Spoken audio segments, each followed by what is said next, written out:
Hey everyone, welcome to another installment from Pro Engineering. This is my beloved RC10, and I love this car. However, I have no way of putting a battery into it. The reason I say that is there's no really good way on these cars to install a modern lithium polymer battery. In fact, I even recall as a youngster what a pain in the butt it was to put the battery in. So on early cars, and I guarantee you we're going to have some hardcore associated guys out there telling me I'm wrong, this is what I saw as a kid. Cars that had the mechanical speed control would have had the speed control mounted back here with the servo kind of in this little void, and the battery would be held in this orientation. The thing is, battery packs didn't really fit all that well in that orientation. I remember having to kind of jam them in there. Plus, then you have the wire that comes up here, which will always get in the way of the body. So that was always annoying. Then later on in life, the battery ended up going straight this way, but you can see that the mounting point for the factory associated battery cup is off center, at least on these A-stamp cars. Fast forward many years, and the standard hard pack battery is too large for, again, the original associated battery mount. So I'd always have to hold it in with Velcro, and I'm kind of over all that. Here is what I have done. I have created this. What this does is it bolts right in here. It uses this mounting point and this mounting point very specifically because those are countersunk. To those who follow this channel often, I don't allow modifications for the sake of modifications if they require damaging the original vehicle. That is not acceptable. So in this case here, it's going to go right in there, bolt into place, and now you've got your battery mounting location. However, a standard hard case 2S LiPo stick pack won't fit still. This hole here and the bulkhead is too small. So what I did is redesigned it. Now mounting points, all these mounting points for the rear shock tower, all the mounts for the upper tie rods, all those are going to be identical. Same with the mounting point for the wing tubes. It's all going to be exactly the same. You just take your old stuff off, put your new ones on, and you're all set. What this configuration will allow is to put your 2S hard pack battery pack straight on in here. I don't want to have to replace this bulkhead on every car I own. That's going to get kind of expensive. So what I also did is I made things easy with this little lid here. So what this cap is going to do, it goes on top here. Okay, in this orientation, it will allow you to use a hard case shorty standard battery pack. Even with the vertical battery connectors coming straight out the top, it'll just kind of slot right in there. And if you do want to run a standard long battery pack, you just take this, and now it'll slide straight through here. So in a couple of my cars, I only got this and this, but for this car here, we're going to put everything on. Now there is a third member here. This is a little ESC tray, and we'll get to that shortly. This application is critical for my car because of the ESC that I'm running. And the final thing that we're going to install is something that has absolutely annoyed me for many years, and that is the steering servo placement. Now, this steering servo has been in this car for probably 30 years. It's going to go into a very good place after it leaves this car. And what we're going to replace it with is this little guy here. Now, this is going to fit a very tiny little Savox servo right in here, and it'll make it look, I think, pretty nice and tidy. So step one, let's install that battery holder. We're going to use the standard 440 screw that you would see all over the vehicle and just go ahead and thread them straight in here. Now, these are designed to be threaded with a 440 screw as is. Just do make sure that there's no schmutz in them. These are a little bit longer. These actually go straight through. Okay, that one's got some schmutz in it. So yeah, these longer ones are completely clogged. I'm going to use a 1/16 inch bit. There you go, just to get some of the powder out. This is not to open the hole, it's just to clear the powder. Okay, there we go. Right there. Okay, there it is right there. To any of you familiar with SLS nylon, this will be pretty straightforward. If any of you that are new with SLS nylon, the printed nylon behaves very similar to the nylon that's already on the RC10. When this screw stops, that's enough. Do not over torque it. You could strip it. Obviously, we're dealing with machine threads here. You can see how much clearance there is between the servo standoff, and the battery. Now, please note, even though I have tested this on 6 RC10s, all 6 are mine, and I have built all 6 in nearly the exact same way. So if you're seeing something completely anomalous with what I have done, please let me know. Otherwise, just make mental note of how I've got this servo mounted. And if you plan on mounting yours differently, then it may not fit. That's installed. We've done the easy part. Next, I've got to rip the entire bulkhead out, which is a little bit annoying, but it's still an RC10, so it's not all that bad. We'll pop in the new bulkhead, and again, just double check to ensure that the through holes are in fact through holes. Let's pop it in. Bulkhead is installed. Same 2 screws at the bottom, 4 for the tower. I'm using the innermost ball stud mounting area right there. I was going to cut all these off, but I figured, some people might use them. Next, we'll install the bracket. For this car, I'm using this blue version. This is regular SLS nylon, whereas this is multi-jet fusion. Way, way stronger. Really nice finish on these. The nylon is only available in white. Now you're saying, well, that's blue. It isn't. It is dyed blue. So just like you can dye the old white nylon on the RC10s, you can dye this nylon as well. And if you don't believe me,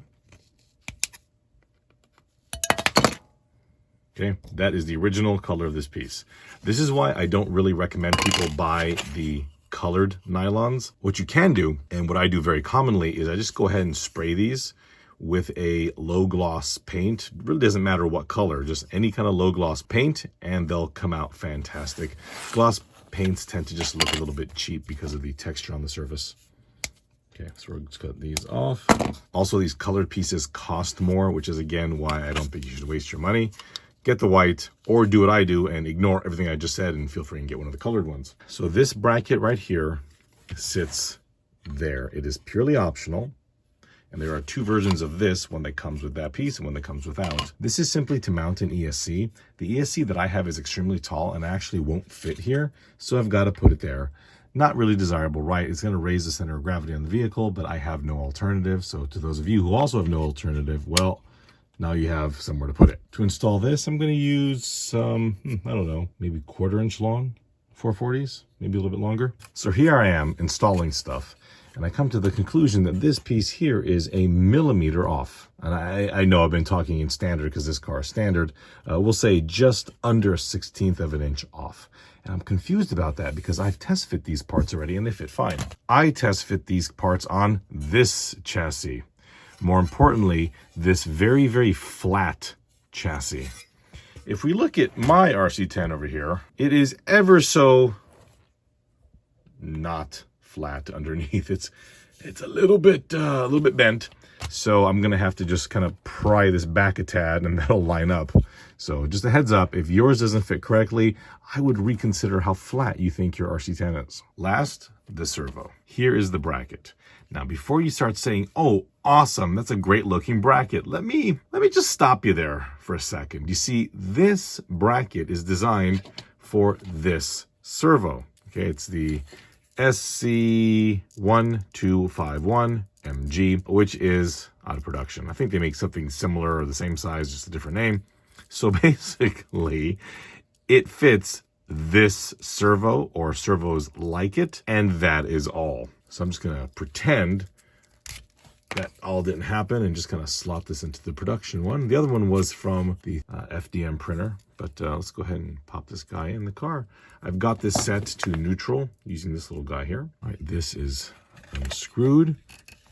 Okay, so this servo here, greatest servo ever. This thing will be going into my tribute car. All right, so that is all installed. I'm gonna go ahead and take a couple of screws and slot those in place. Now this is going to hold the entire servo down quite effectively, given the fact that it's basically compressing the entire servo wing. Okay, so there you go.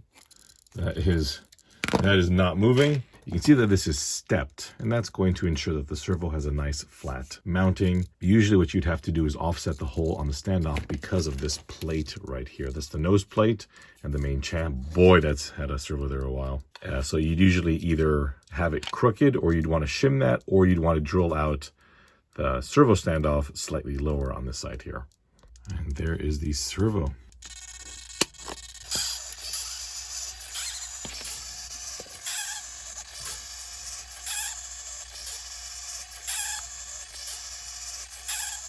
That is the straightest I have ever seen the steering link on this car. So we've got everything installed at this point here.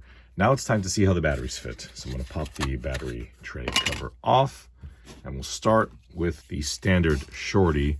Now, first things first, that's backwards.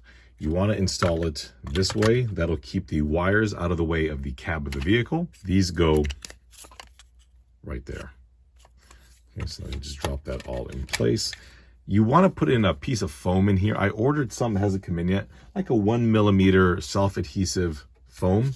That'll do the trick, mainly because you don't want this thing just sliding about. You want it a lot more secure. The holes here are the same size holes as on the front and rear body mounts. So here's a body pin. I'm not going to put all of them in for now, but we can see how that goes. You put all 4 in, and your shorty pack is not going anywhere. Now, the slightly trickier one was the standard lithium polymer battery. Okay, so this one here, okay, again, hard pack. That just kind of drops straight in the back like that. Now here, obviously a problem, so flip it over, and there you have it. Now, I very specifically bought this style of battery pack, the ones that have the flexible leads, because I was concerned as to what would happen with one of these batteries if the leads came out of the front. Now, for this body here, I think you're pushing your luck. So for this here, what I've done is basically you put your battery in and route the cable like that. Keeps it out of the way. There's a hook on the other side also. That will hook that and keep it out of the way. You can plug it in right there.